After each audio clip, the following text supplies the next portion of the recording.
Initially, the president of Mexico, Sisi, did not want to open up the gate to allow humanitarian material to get in.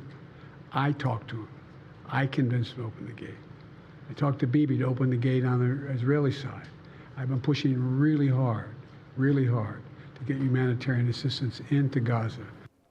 Disastrous remarks there from the president. Republicans now calling for the 25th Amendment to be invoked after President Biden gaffed yet again, this time when the president attempted to defend his mental acuity following a scathing report from special counsel Robert Hur. That report found that Biden willfully retained classified documents, yet it did not recommend any charges because the special counsel found that a jury would see him as an elderly man with a poor memory. Now, during 5 hours of testimony with Robert Hur, Biden forgot important dates, like when he was in office as vice president, when his son Beau died. And in the last week, the president has confused the names of world leaders, suggesting that he talked to some of whom who have died years ago. This is the leader of the free world. Is he fit? If he's not fit to stand trial, why is he fit to run the country? For more on this, let's bring in former acting U.S. Attorney General and America First legal board member, Matt Whitaker. Attorney General, thank you so much for being here.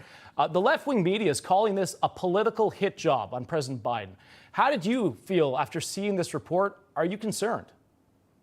Yeah, there's several concerning things, and it's good to be with you this morning, John. You know, I think, first of all, nobody was ever going to charge Joe Biden. And so they had to find a way, an explanation for that. And, you know, it's very obvious that Special Counsel Hur and his team determined that, you know, this sympathetic defendant would be the best possible defense as to why they wouldn't bring these charges. I think it raises so many more questions because obviously it would have been brought in either Delaware or D.C. Those would be very generous jury pools for Joe Biden and people on the left. You know, that's obviously in D.C. is where they brought some of the charges against Donald Trump, and I think everybody feels it's the exact opposite in his case.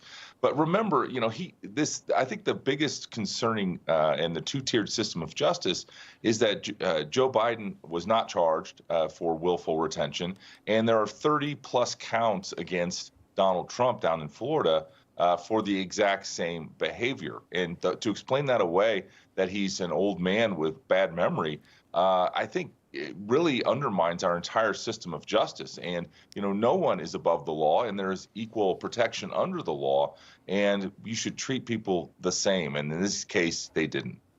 And that's a great point, because Trump is right now, as you mentioned, he's facing felony crimes for the same type of situation. Does this now play into his defense? Can he use the special counsel's report and use that in his defense in the classified documents case? What's your take? Yeah, you should expect, if and when that case goes to trial in Florida, that every day, whether it's in court, but especially outside of court and during his regular press availabilities, he will mention this report and how Joe Biden was treated differently. And remember how Joe Biden's administration is bringing these charges against him. And, you know, and I think there is one fact that Joe Biden's going to have a hard time explaining, and that is in 2017, when he wasn't vice president, he wasn't running for president, he realized he had these documents, these classified documents in his basement. He mentioned it to his biographer, and he did nothing about it. And essentially, that is what Donald Trump is being charged for, is somehow retaining it after he knew he had it and shouldn't. And so, you know, these cases are much more similar than the mainstream media is suggesting and explaining away. And I think that the American people see that, and they know why this is happening. New York Congresswoman Claudia Tenney recently penned this letter to the Attorney General, Merrick Garland, calling for the cabinet to remove Biden through the use of the 25th Amendment. You once sat in Garland's seat. Do you believe that there are grounds for this 25th Amendment to be invoked? And what would that process look like? Well, a couple of thoughts is, yes, I was in the cabinet, and, you know, if you remember at the time, there was some discussion, at least in the media, about exercising that against Donald Trump. It was a ridiculous suggestion, but there were media reports in the Washington Post about that and individuals that might be attempting to execute that. Now, I think, you know, I don't see Joe Biden day to day. I only see him on TV and how he behaves. But certainly there are cognitive issues. I don't think there's any doubt about that. And each member of the cabinet is going to have to decide whether the 25th Amendment needs to be invoked. I think there obviously is a lot of fear that the Vice President, Kamala Harris, isn't up to doing the job of president. Democrats are going to have to sort that out as we head into the 24 elections. But, from my perspective, if a cabinet member feels that needs to be put on the table, they need to have some serious discussions among the cabinet. In the rally here in Conway, South Carolina, yesterday, former President Trump, addressed the special counsel's report, Biden's mental declining state. Let's watch this real quick. They are destroying our country. This group of fascists, they're destroying our country. They talk about democracy. Biden is bad for democracy because he's grossly incompetent. That's why he's bad for democracy. He is bad for democracy. Plus, he uses DOJ and FBI and everything he can to go after an opponent, and nothing has ever happened like that in this country. I mean, he's obviously going to take advantage of the situation here, but they're calling this the political hit job, this report. How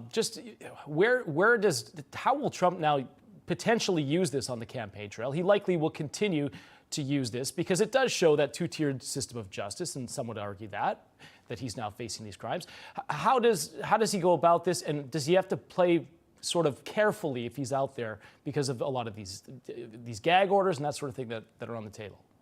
Yeah, I mean, obviously he's going to have to navigate the cases and a political campaign, and it doesn't seem that some of the judges are going to give him much leniency to actually campaign for president of the United States as pretty soon the Republican standard bearer in the 24 election.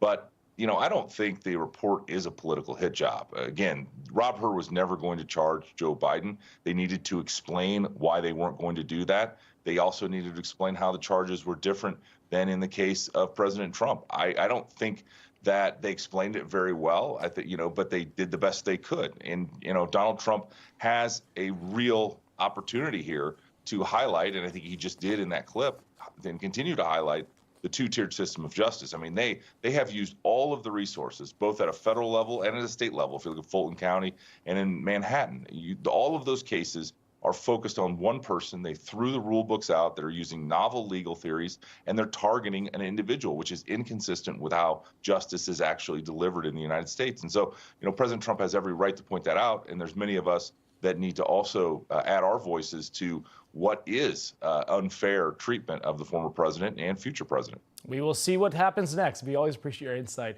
Former Attorney General Matthew Whitaker. Appreciate it. All right.